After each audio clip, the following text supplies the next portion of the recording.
아침에는 제가 이 말씀을 좀 각색해서 말씀을 드려보도록 하겠습니다. 저희 어릴 때 듣던 이야기 중에 토끼와 거북이 이야기 잘 알고 계시죠? 토끼와 거북이가 경주를 했습니다. 누가 빨라요? 토끼가 빠르죠. 거북이는 뭐 느린 동물 중에 하나잖아요.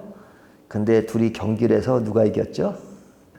거북이가 이겼잖아요. 왜 거북이가 이겼냐면 토끼는 능력이 탁월합니다. 하지만 자만했습니다. 뭐 게임이 안 되는 것이니까 그냥 한잠 주무시다가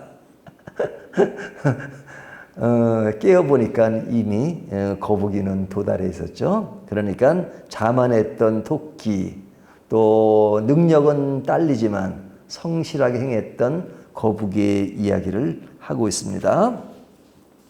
다른 이야기를 해보겠습니다. 요즘 월드컵으로 세계 축제가 벌어지고 있죠. 많은 사람들이 축구에 관심을 가지고 있습니다.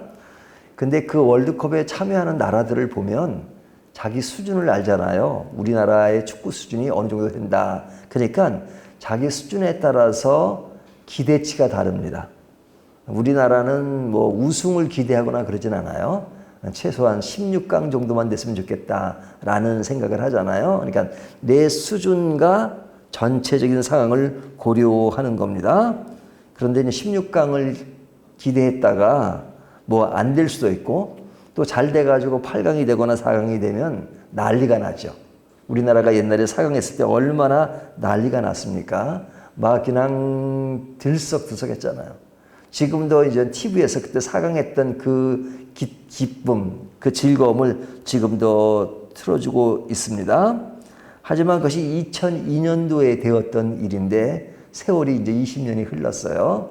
그러나 젊은 사람들은 그때 기억을 잘 못하죠. 모르기도 하고 또 우리는 4강인 것을 기억하지만 그 당시에 우승했던 나라가 어느 나라인지 기억하지 못하죠. 이제 100년이라는 세월이 지나고 나면 이제 이 이야기는 역사의 한 장면으로 남지 많은 사람들이 그때 분위기와 그 상황을 기억하는 사람은 없을 겁니다. 자, 아무리 좋은 것이고 탁월했던 것이 있다 할지라도 세월이 지나면 다 잊혀지는 법입니다. 하나의 이야기를 더 해보겠습니다. 공부를 많이 못했던 부부가 있었습니다. 그들은 자신들이 공부를 많이 하지 못했기 때문에 자녀들은 공부를 열심히 시켜야 된다고 생각을 했습니다. 그래서 열심히 없는 살림에 돈을 모아서 자녀가 2명 있었는데 공부를 열심히 시켰습니다. 근데 이 큰아들은 너무너무 똑똑한 거예요. 공부도 잘하고 그래서 늘 1등을 하고 그 우수한 성적으로 학교를 졸업하고 또 장학금도 받고 그래서 그는 석사, 박사를 다 했습니다. 그리고 이제 학교를 졸업한 이후에 결혼도 했는데 결혼도 그 수준에 맞는 여자를 만나게 되었습니다. 그러니까 이들의 수준이 너무 높아요. 예? 그리고 이제 박사가 돼가지고 아주 좋은 자리를 가지게 됐습니다. 그러니까 그들이 누구와 격차가 나요? 자기를 낳아준 부모와 격차가 나잖아요. 그냥 대화가 잘 안 돼요. 대화가 잘 안 되고 또 대화되는 사람은 부부끼리는 대화가 잘 되죠. 같은 수준이니까. 그러다 보니까 부모랑은 어떤 그런 그 지식의 차이가 있어서 늘 거리가 멀어지고 그리고 상대하는 사람도 달라지잖아요. 부모가 접하는 사람은 항상 그 비슷한 사람끼리 모아지지만 그 자녀는 이미 너무나도 탁월한 수준에 있으니까 그와 같은 수준에 있는 사람과 늘 상대하다 보니까 그 부모랑은 격차가 많아서 대화가 안 되는 수준에 이르게 되었습니다. 그러니까 격차가 벌어지죠. 그러다가 교통사고로 인해서 이 부부가 죽게 되었어요. 그러니까 그렇게 어렵게 모든 일을 행했다가 그리고 격차가 나서 부모와의 어떤 사이가 벌어졌는데 죽고 나니까 그 모든 것이 아무것도 아닌 격이 됐죠. 근데 둘째 아들은 공부를 워낙 못하고 조금 지능이 떨어졌습니다. 그러다 보니까 결혼도 못하고 늘 부모랑 같이 있게 됐어요. 그러니까 부모는 나이가 드시니까, 연세가 드시니까 이제 거동도 불편한데 그 모자랐던 아들이 늘 부모를 지키고 운전으로 태워다 주고 그렇게 살게 됐습니다.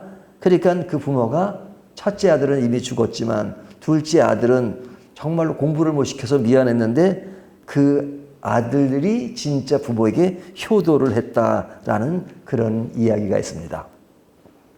자, 오늘 아침에는 제가 뭐 성경 이야기를 하지 않고 다른 이야기를 했잖아요. 하지만 이 이야기가 사실은 오늘 본문에 나와 있는 얘기를 그대로 오늘날 현실적인 얘기로 각색을 해서 이야기한 겁니다. 자, 지금 이 본문은 누가 쓴 거예요? 솔로몬이 쓴 것이죠. 솔로몬이라고 하면 지혜의 왕이라고 하잖아요. 지혜. 탁월함이 있는 사람이잖아요. 근데 이 탁월함을 가지고 있는 솔로몬이지만 그러나 이 탁월한 이 사람이 좀 우매한 사람과 비교를 하면서 이야기를 하고 있는 겁니다. 그 이야기가 초점이 뭐냐면 탁월한 사람이 항상 우매한 사람을 지배하는 것은 아니라는 겁니다.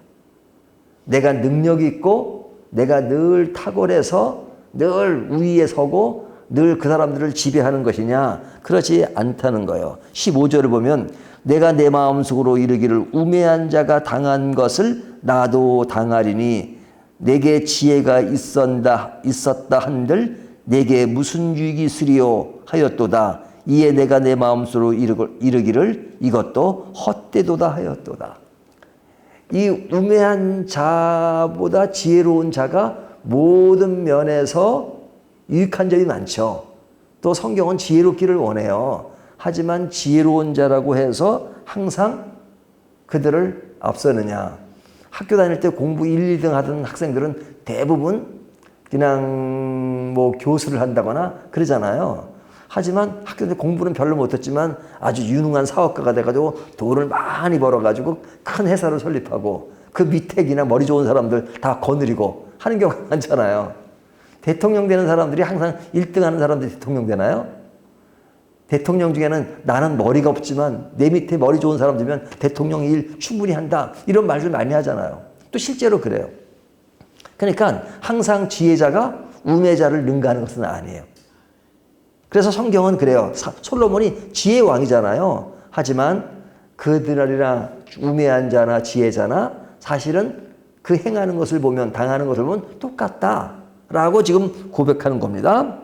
또한 어떤 고백을 하냐면 탁월한 사람이나 또 그 능력을 가진 사람이 돋보이긴 하지만 그러나 시간이 가면 그것은 사라진다는 말을 합니다. 16절 지혜자도 우매자와 함께 영원토록 기억함을 얻지 못하나니 후일에는 모두 다 잊어버린 지 오래일 것임이라. 오라 지혜자의 죽음이 우매자의 죽음과 일반으로다. 자, 우매자의 어떤 것은 사람들에게 무시를 받는 것 같지만 그 지혜자는 사람들에게 막 이렇게 뭐 떠요. 뭐 예를 들면 꼭 공부가 아니더라도 운동선수다. 그러면 뭐 굉장히 알려지고 그러잖아요. 하지만 그것도 시간이 가면 어떻게 된다고요? 기억이 없어진다.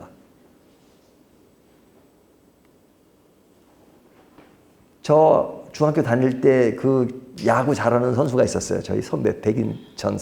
지금 기억하는 사람 거의 없잖아요. 그러니까 그 당대에는 막 우월하고 탁월한 사람이 기억될지 모르지만 그러나 오랜 세월이 지나면 다 잊혀지게 된다 이거죠. 그래서 공부하는 사람들이 알아. 역사 공부하는 사람이나 오래 전의 역사를 찾아보면서 아 옛날에 그런 사람이 있었구나 공부하면서 찾아보지 일반 사람들이 모른단 말이죠. 그러니까 탁월한 그것이 있다 할지라도 지혜자가 있더라도 시간이 오래 지나면 사라진다 하는 것을 이야기하잖아요. 그리고 다시 16절을 보면 죽고 나면 아무것도 아니다. 그렇죠? 알렉산더 대왕이 우리가 다니엘서 공부할 때 배웠잖아요. 그래서 막 세계를 제패했어요. 하지만 젊은 날에 죽었잖아요. 33세에 죽었어요. 죽고 나니까 그가 다 이겼던 그 모든 것이 다 무너지고 그 밑에 장군들에 의해서 했지만 그것도 오래가지 못했잖아요. 그러니까 죽고 나니까 끝나버리더라 이거. 그러니까 오늘 본문이 그 얘기합니다. 지금 12절부터 17절까지 우매자와 지혜자를 비교를 해요. 그러나 그 우월한 사람이 모든 면에서 유익한 점이 많다는 것을 이야기해요. 그리고 그것이 좋은 것이다. 하지만 그들이 현실 가운데 당하는 것은 똑같은 일이고, 그리고 지혜자가 탁월하게 보이지만 시간이 지나면 잊혀지고 죽으면 다 똑같아지고 하는 그런 것들을 이야기하면서 지금 마지막으로 어떻게 정리를 합니까? 이렇게 고백합니다. 13절을 보세요. 내가 보니 지혜가 우매보다 뛰어남이 빛이 어둠보다 뛰어남 같도다. 지혜자가 뛰어남 같죠? 하지만 이것이 어떻게 돼요? 내가 마음속으로 15절 이르기를 우매한 자가 당한 것을 나도 당하리니, 당하는 건 똑같죠. 내가 지혜가 있었다 한들 내게 무슨 유익이 있으리요. 자, 그 무슨 유익이 있으리요 그러잖아요. 무슨 유익이 있냐 이렇게 말합니다. 그러면서 말하기를 헛되고 나 하였도다. 15절 내 마음속으로 이르기를 이것이 헛되도다 하였도다. 헛되다 이렇게 말하죠. 또 17절을 보면 이러므로 내가 사는 것을 미워하였노라. 이는 해 아래에서 하는 일이 내게 괴로움이요 모두 다 헛되어 바람을 잡으려는 것이기 때문이로다. 지금 뭐가 헛되다는 거예요? 내가 가지는 그 지혜가 헛되도다. 그렇게 말하죠. 그리고 괴롭고 바람을 잡는 일이다. 우리가 그 친구들 중에 바람 잘 잡는 친구들 있잖아요. 예? 다 모여가지고 말이야. 우리 밥 한번 먹자. 그럼 막 모여요. 그 돈 내는 건 딴 사람이네. 바람 잡는 사람이 있잖아요. 예? 예? 그 어떤 제가 미국 갔을 때인데 그 집안인데 그 동생이랑 언니랑 같이 언니가 너무나 부자예요. 그러면 동생이 그냥 모든 걸 다 만들어서 이렇게 하고 저렇게 하고 언니 이렇게. 그럼 돈은 언니가 내고 뭐든 또 바람 잡는 건 동생이 잡고 그리고 또 그 생색을 내는 건 동생이고 뭐 이런 경우가 있잖아요. 근데 이런 바람 잡는 거 이게 다 지나보면 아무것도 아니라는 얘기. 괴롭고 바람 잡고 헛된 일. 지금 그 솔로몬이 노년에 지금 쓴 일이에요. 자기가 가졌던 그 많은 것들, 그 모든 것들이 뭐하다고요? 헛되고 괴롭고 바람 잡는 일이다. 이것이 어디서 일어난 일이에요? 17절 다시 한번 봅니다. 이러므로 내가 사는 것을 미워하였노니, 내가 사는 것을 미워했대요. 예? 그리고 이는 해 아래에서 하는 일이, 해 아래. 자, 해 아래에서 하는 일은 사람과 사람의 격차가 엄청나게 차이가 나지만 그러나 다 이것이 헛되도다 그런 겁니다. 헛되도다. 그러니까 이런 거 실감 많이 해보시죠. 제가 오늘은 우리가 실제적인 뭐 원리는 오늘 성경에 다 나와 있고 예를 들면 얼마든지 많아요. 근데 우리가 탁월한 사람이 있을 때 그 탁월하지 못한 사람들의 그 격차가 이렇게 그 멀리서 보면 나지만 그러나 너무 탁월한 사람 앞에서의 그런 다른 것들은요 별로 차이가 안 나요. 차이가. 그러니까 하나님이 우리를 보시면 다 뭐 탁월한 자나 지혜로운 자나 우매한 자나 뭐 그게 그거죠. 그렇지 않겠어요? 오늘 이 말씀을 통해서 우리가 진짜 필요한 것은 해 아래의 일이 아니라 해 위에 있을 때 가치가 있는 겁니다. 지혜로운 건 좋은 겁니다. 지혜로워야 돼요. 또 많이 알아야 돼요.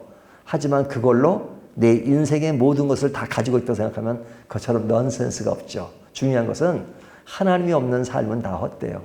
그러나 하나님 아래에 있으면, 해 아래에 있는 것이 아니라 해 위에 있으면 그가 가진 모든 지혜, 지식 이런 모든 것 아름다운 것이죠.